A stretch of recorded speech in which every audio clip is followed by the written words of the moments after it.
y uno podría pensar que el Contralor Zuluaga no está ubicándose en ese terreno de hacerle la segunda al gobierno. Eso le saldría mal en términos de independencia. Y hablando de funcionarios, Hernando, ¿qué podría pasar con el superintendente de salud en el escenario de la Procuraduría? Gustavo, hay una posibilidad real de que el actual superintendente sea suspendido, y eso se avisora fácilmente por 3 razones claras. En el caso, por sobre todo, Sanitas.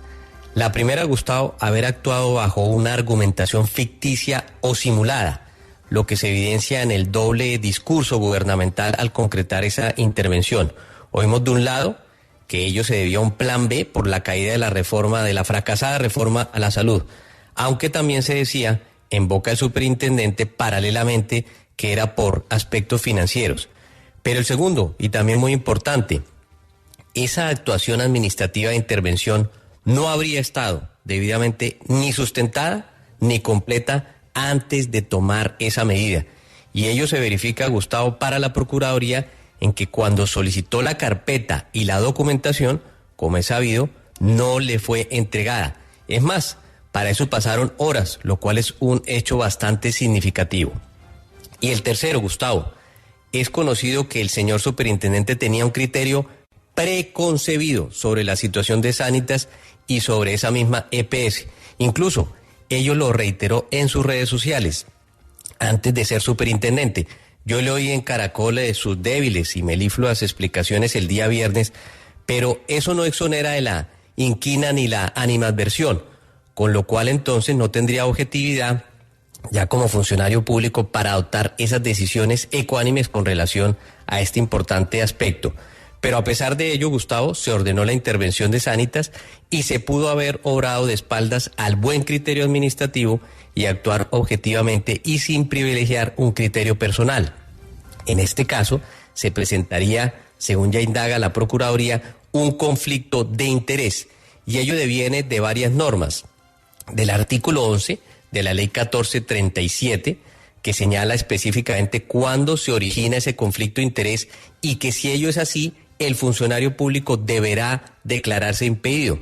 Y traigo a colación 2 causales. La primera, cuando el funcionario público tiene interés particular y directo en la gestión de ese asunto, y aquí lo habría eventualmente por ese criterio previo.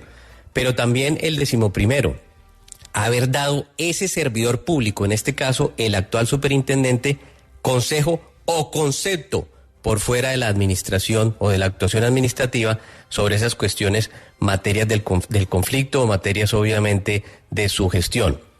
Y eso se añade a la Ley 1952, que en su artículo 44 también impone que todo servidor público debe declararse impedido para actuar en un asunto cuando precisamente medie ese interés particular, en este caso, ese concepto preconcebido. Y se impone en el artículo 56, como falta relacionada con el régimen de incompatibilidades, inhabilidades y conflictos de interés, actuar u omitir, a pesar de la existencia de esas causales, de acuerdo a esas previsiones. A ver, Hernando. Con lo cual, Gustavo, al no declararse impedido oportunamente, existiendo la obligación de hacerlo, se configuraría una falta disciplinaria grave que podría originar esa suspensión. ¿Eso nos dejaría en un escenario parecido al del canciller Leiva?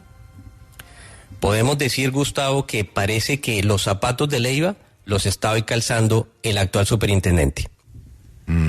Y también lo que le pasó a Fico, a Daniel Quintero, en su momento.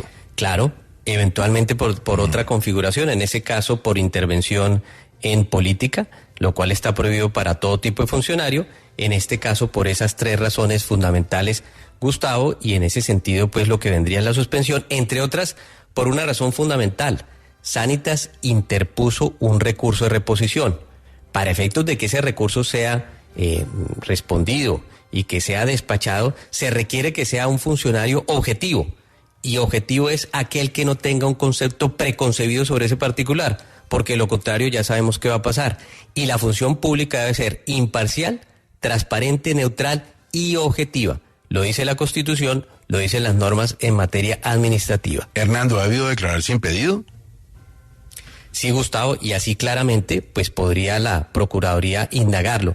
Entre otras, ahí hace mención concretamente esa norma que citábamos, la ley 1952, y ahí señala específicamente como una falta relacionada con la función administrativa omitir ese impedimento. Quiere yo decir, si había un concepto previo, porque ya sabemos que esa es una causal determinada para efectos de declararse impedido, y esa causal o esa argumentación no fue expuesta, con ello, específicamente, al no haberse declarado impedido, podría haberse derivado, fuera de los otros dos puntos, una falta disciplinaria.